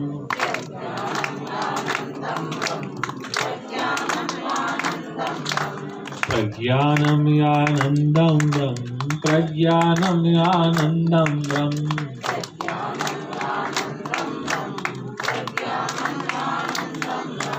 आनंदम परमानंदम, आनंदम परमानंदम,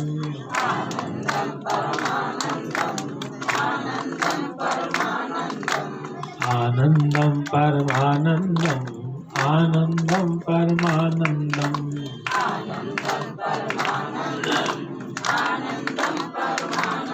बोल सच्चिदानंद भगवान की, सत्य सनातन धर्म की, संत समाज की, हर हर महादेव। आइए अपनी जगह पे। इस संसार में एक दूसरे को कोई नहीं चाहता है। पिता पुत्र को नहीं चाहता है, पुत्र पिता को नहीं चाहता है, पति पत्नी को नहीं चाहता है, पत्नी पति को नहीं चाहती। इनसे चाहते हैं, क्या चाहते हैं? सुख चाहते हैं। क्या चाहते हैं? पिता से पुत्र सुख चाहता है। क्या चाहता है? पिता से मिलने वाली वस्तुएं चाहिए। पिता पैसा दे दे, कपड़ा दे दे, भोजन दे दे। पिता नहीं चाहिए, पति नहीं चाहिए, पति से मिलना सुख चाहिए। पत्नी नहीं चाहिए, पत्नी से मिलना सुख चाहिए। मतलब कोई किसी को नहीं चाहता, उनसे चाहते हैं। शादी तो होगी लेकिन पत्नी घर नहीं आएगी, तो क्या ऐसा विवाह चाहिए किसी को? पति का भी घर नहीं ले जाएगा, ऐसा विवाह चाहिए? नहीं, पत्नी से चाहिए, सुख चाहिए। क्या चाहिए? पत्नी से सुख चाहिए। अगर वो घर में घर का काम न संभाले, खाना न बनाओ, कपड़े न संभाल, कोई नहीं चाहिए। पति भी ऐसा चाहिए जो आपकी सुविधा पूरी करता है। एक दूसरे से जीव जुड़ा हुआ है, उससे चाहिए। क्या चाहिए? सुख चाहिए। और उनसे सुख मिलता है टेम्परेरी। क्या मिलता है? मिलता तो है, इसमें कोई दो राय नहीं। पिता से मिलेगा, पुत्र से मिलेगा, पति से मिलेगा, पत्नी से मिलेगा, धन से मिलेगा सुख सब। लेकिन वो सुख कितना है? थोड़े समय का सुख। कितने समय का है?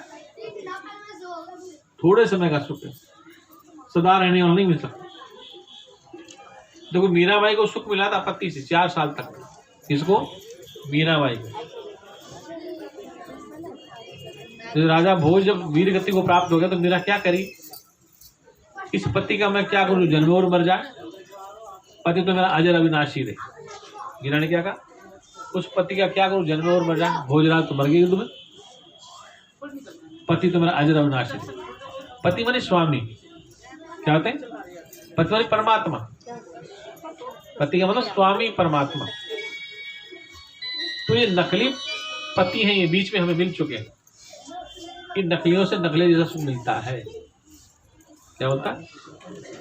नकली जैसा ही सुख मिलता है।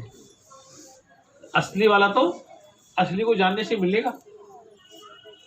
इसलिए सबकी एक ही शाश्वत मांग है कि सब उस सत्य को ही चाहते हैं। क्या चाहते हैं? और सत्य के बिना एक क्षण कोई नहीं रह सकता, सत्य के बगैर एक पल कोई नहीं रह सकता। सत्य को सब चाहते हैं।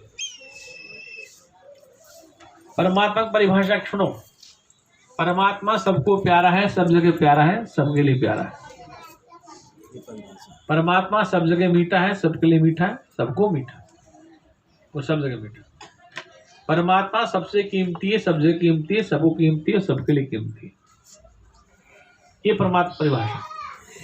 परमात्मा ज्ञान स्वरूप है, चेतन स्वरूप है, आनंद स्वरूप है। इसलिए उस ज्ञान स्वरूप, चेतन स्वरूप, आनंद स्वरूप को जानने के लिए ही ये मानव देही आप हमको मिली है। सत्य स्वरूप इसलिए है, परमात्मा को सत्य इसलिए कहते हैं जिसका 3 काल में नाश नहीं होता। ज्ञान स्वरूप परमात्मा इसलिए कहते हैं वो अज्ञानी मूर्ख नहीं है। चेतन स्वरूप इसलिए कहते हैं वो जड़ नहीं है। आनंद स्वरूप इसलिए कहते हैं वो आनंददायक है। आनंदो भ्रमित विजनात आनंदे खलवानी भूतानी जायन्ते। ये सारी सृष्टि आनंद से उत्पन्न है। किससे उत्पन्न है? आनंदमय है। और सुसुप्ति प्रलय काल में आनंद में चला जाएगी।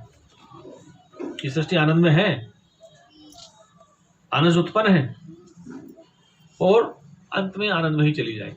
ये बीच में दुख कहां से आ गया? दुख आ गया अनजान से, अज्ञानता। किससे आ गया? हम हर क्रिया आनंद के लिए कर रहे हैं। किसके लिए कर रहे हैं? हर क्रिया सुख के लिए कर रहे हैं। सुबह उठते हैं 4 बजे 5 बजे, दिन भर काम करते हैं, पापड़ बेलते हैं, सब काम करते हैं, रात को सपना देखते हैं, सो जाते हैं। फिर किसके लिए? इसके बाद सुख मिलेगा, इसके बाद सुख मिल जाएगा, पोता हो जाएगा, सुख मिल जाएगा, बेटे की शादी के बाद सुख मिल जाएगा, बेटे की शादी के बाद सुख मिल जाएगा, मकान के बाद सुख मिल जाएगा। मतलब सुख लेते लेते लेते उसकी 100 साल की उम्र हो जाती है, सुख मिला ही नहीं जाएगा। आदमी थक जाता लास्ट। फिर लास्ट में मरते मरते कुछ रह जाता है, ये रह गया मेरा काम, ये मेरा काम है। मतलब वो सुख ढूंढता है और ढूंढते ढूंढते ढूंढते वृद्ध हो जाता है, शरीर जर्जरीभूत होता है, लेकिन उसको सुख मिल ही नहीं पाता। क्या मिलता है? क्या आपकी सबकी अभिलाषाएं पूरी हो जाती है क्या? जितनी इच्छाएं हैं उतने द्वंद्व है, जितना आदमी इच्छाएं फैलाए उतना द्वंद्व है। अब आप होगे बातें मतलब बच्चों शांत रहो। कौन? जो बच्चा बोलो नीचे जाए।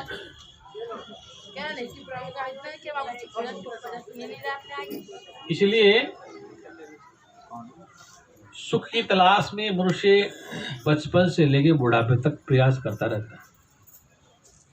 देखो तुम्हारे घर में बच्चे समझदार होंगे तो माँ बाप को चिंता की शादी हो जाए, पहले शादी नहीं तो तुम्हारी चिंता की शादी हो जाए, फिर बच्चे नहीं तो तुम बच्चों की चिंता, अब तुम्हारे बच्चे हो गए, फिर अब चिंता हो गई कि बच्चा बड़ा हो जाए फिर शादी हो जाए, शादी हो गई, फिर बच्चे नहीं फिर चिंता हो गई, फिर शादी, अब उनके बच्चे हो गए, मतलब चिंता करते करते करते तो बूढ़े हो गए, कभी तुम्हारी अभिलाषा पूरी नहीं हुई। इसके बाद चैन मिल जाएगा, इसके बाद हो जाएगा, इसके बाद एक के बाद एक के बाद एक करते करते करते जीवन व्यतीत हो जाता है।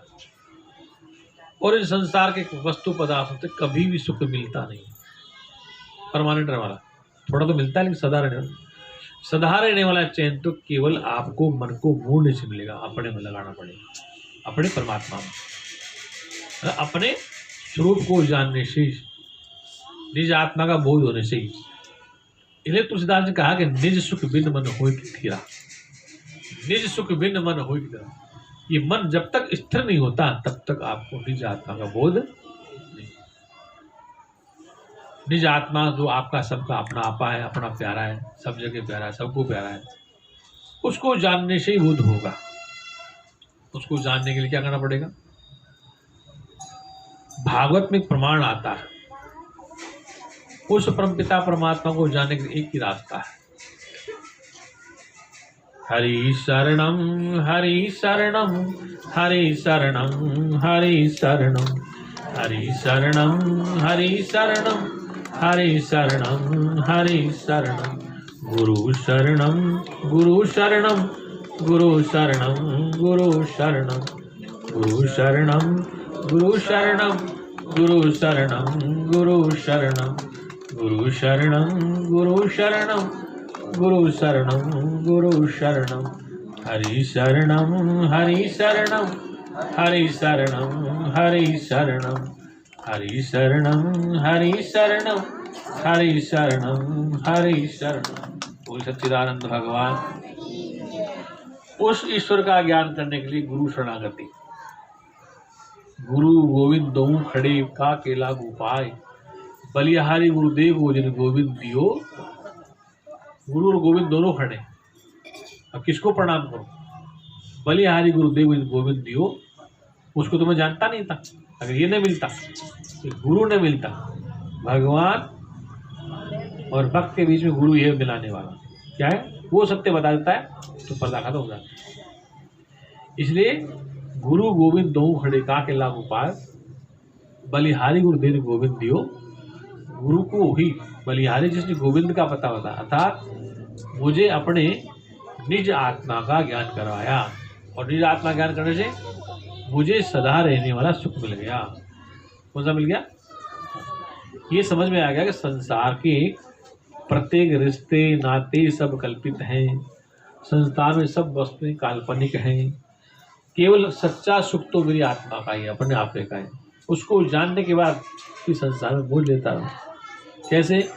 जिसे विवाह हो गया, पति का पता चल गया, पत्नी का पता चल गया, ये पता चलने के बाद हमें कोई माला नहीं फेरनी है कि पत्नी को भूल ले जाए, पति हमें भूल ले जाए, कोई माला थोड़ी रखते हैं ये पति राम पति राम पति राम पति राम, ऐसा नहीं करते। ये करते हो?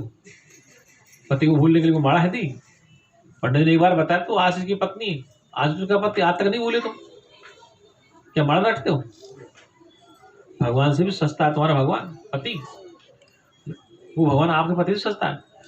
एक पति मिला, एक बार पंडित का आज से तू इसकी पत्नी तेरा पति, आज तक भूले हो क्या? तो माला नहीं रखी, फिर कि भूल न जाए। दोनों ने माड़ा रटनी कोई, हे पत्नी राम, हे पत्नी देवता, हे पत्नी राम, भूल न जाए। नहीं भूले। क्यों नहीं भूले? क्योंकि ईमानदार से जान लिया एक दूसरे को, ईमानदार से पहचान लिया। ऐसे जीव भी ईश्वर को ईमानदार से जान ले तो फिर माड़ा की जरूरत नहीं पड़ती कि तू पति कौन सी माड़ा करते हो, तो वो पति क्या तुम्हारी माड़ा से सस्ता है क्या? जो सबका पति है, जो सबका स्वामी है। लेकिन नश्वर शरीर पति है, नश्वर पत्नी, इसको तुम भूल नहीं पा रहे। उसके लिए तुम माड़ा, उसके लिए माड़ा रट कर एक बार जान लो। क्या कर लो? जैसे पति को एक बार जान लिया, पत्नी को एक बार जान लिया, अभी तक नहीं भूले आप कि तुम 60 साल के हो, 70 साल के, भूले नहीं। क्या भूल गए? ऐसे उस ईश्वर को एक बार जान जाए सत्संग के द्वारा, तो फिर जीव कभी भूलता नहीं है। फिर उसको माला की आवश्यकता नहीं पड़ती रटने की। केवल ये तो मन को रोकने के लिए इंतजाम है, मन इधर उधर भागे। माड़ा हाथ में है। एक सेठ जी राजस्थान में, वो सुबह सुबह माड़ा फेरे, दुकान खोल ली, राम राम राम राम राम राम एक, राम राम राम राम राम राम दो, है ना। फिर क्या करे, ये नौकर 10,000 लेके भाग गया साला, बड़ा बड़ा ब्याज खा गया, राम राम राम राम राम, वो दुकान की चोरी ले गया, राम राम, मतलब माड़ा फिर जाए, दुकान की चर्चा जाए, राम राम एक, राम राम दो, राम राम, और माड़ा हाथ में, चर्चा क्या कर रहा, नौकर गाली दे रहा बैठा बैठा, दुकान का चोरी, वो माल नहीं ले गया, फिर राम राम, तो वो दोनों काम कर रहा है। तो एक उसको माड़ा बोलते, मतलब माला फेरा, राम राम एक, फिर नौकर गाली दे रहा, फिर दुकानदार को गाली दे रहा, वो माड़ा फेरा। तो ये ऐसी माला नहीं, उसकी माला नहीं फिरती। माला तक के उन लोगों के लिए, जैसे पहले क्लास में बच्चा जाता ना, तो क्या लिखता, कैसे कबूतर, कैसे खरगोश, तो उसे कबूतर दिखाते हैं, फोटो छाप किताब, खरगोश दिखाते हैं, गाय दिखाते हैं, पानी दिखाते हैं, मछली दिखाते, वो समझ हाँ मछली है, शेर है। क्या बड़ा होने के बाद उसको क्या कबूतर बोलते हैं? क्यों? उड़ा दे कबूतर, गाय भगा दी, खरगोश भगा दिया, छतरी भगा दी, जेबरा गधा भगा दिया, हाथी गाय सब भगा दी, सीधा बोलता है क्या बोलता है? सीधा बोलता। जो बच्चा 8वीं क्लास में है, 5वीं, क्या कबूतर बोलता है? क्यों? कि वो कबूतर दिखाया था उसको समझाने के लिए, क्या है कबूतर की फोटो। अगर वो कबूतर की फोटो नहीं दिखाए तो कबूतर सीखता नहीं। इसलिए कैक है घेगड़े है माला, ठीक है। जैसे माला है, कैक है घेगड़े की परिभाषा है। जिसको कैक है घेगड़े नहीं आता उसको चार्ट देते हैं स्टूडेंट को, बच्चे स्कूल टीचर, वो माला है, ज्ञान करने की माला है। उस माला को छोड़ के फिर तुम्हारा पड़ेगा मेरे पास, नहीं तो काम नहीं चलेगा माला। बोले सच्चिदानंद भगवान, जब तक पता नहीं तब क्या क्या लगे नहीं लोग, क्या लगे? माला लिए घूम रहे। माला क्या है? 108 की माला मणिया जो क्या है, देखो उसमें एक धागा होता ना, अगर धागा टूट गया तो मणिया बिखर गई, माला ही टूट गई तुम्हारी। क्या? धागा टूट गया तो माला, तो माला क्या है? हम जितने भी शरीरधारी हैं उस चेतन से एक ही माला में गुथे हुए हैं, मणि की तरह। ये भगवान गीता का क्या, सारी जैसे हमारे शरीर हैं उस एक ही चेतन धागे में पिरोए हुए हैं। जैसे माला है, मणि है, तो धागे में पिरे हुए, और इस एक ही चेतन में जैसे माला गुथे से हम होते हैं, उससे अलग कुछ है ही नहीं। बोले सच्चिदानंद भगवान। इसलिए हमें ये समझना चाहिए कि माला का महत्व क्या है।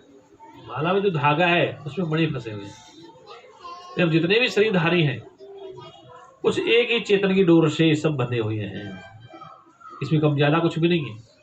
कोई सच्चिदानंद भगवान की ये बात समझ में आ रही है आपको? अच्छा, मेरी बात किसको समझ में नहीं आई आज? देखो सीधी सीधी बात बता रहा हूँ, टेढ़ी तो बता नहीं रहा हूँ, और फिर भी समझ तो क्या करो, और फिर भी भ्रम में पड़ो तो फिर हमारी कोई गारंटी नहीं। कोई सच्चिदानंद भगवान ये कहने का अभिप्राय है कि आज का ये प्रोग्राम, ये सत्संग का प्रोग्राम कई वर्षों से इस संकल्प में आ रहा था कि मैं कभी गुरुजी को बुलाऊंगा, कभी गुरुजी। एक बार एक गांव में ले गया था मुझे, कई साल, कितने 10 साल हो गए। अब की बार इसका प्रकृति ने इसका साथ दिया है। घर वाले कहते महाराज जी मैं सोच, महाराज को जरूर बुलाऊंगा, जरूर सत्संग कराऊँ। उनका संकल्प हो गया।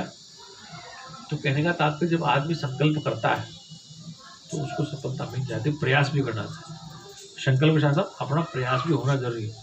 केवल घर में रजाई में उठ के सो जाए संकल्प कर ले मकान बन जाएगा, नहीं बनने वाला।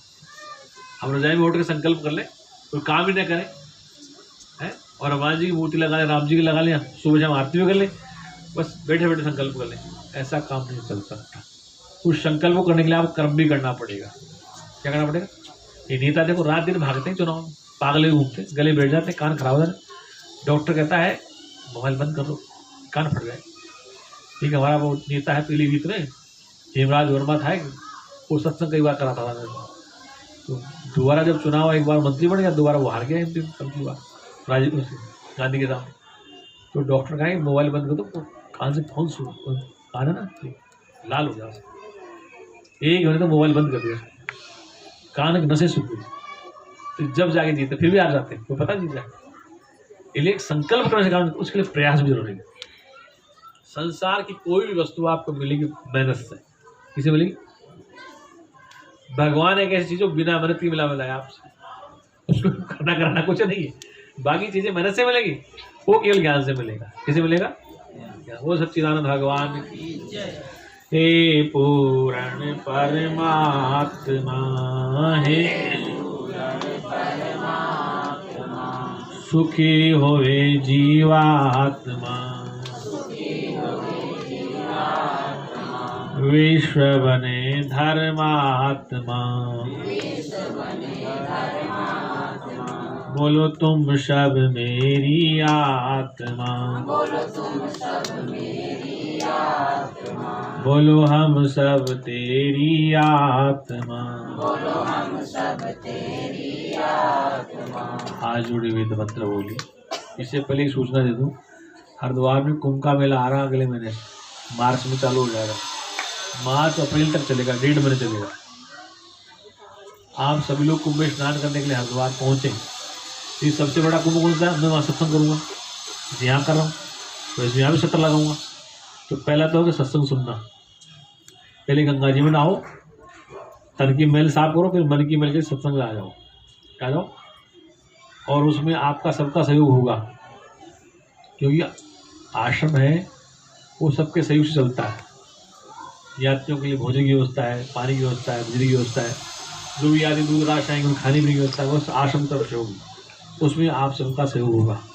आप भी आए कुंभ के मेले और आप भी अपने पुण्य का भागी बने। वो सच्चिदानंद भगवान की हाथ जोड़े वेद मंत्र बोलिए। सर्वे भवन्तु सुखिनः, सर्वे सन्तु निरामया, सर्वे भद्राणि पश्यन्तु,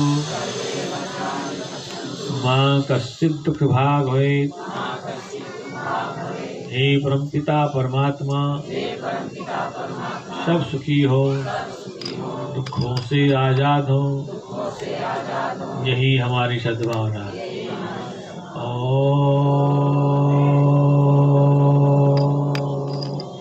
शांति शांति शांति।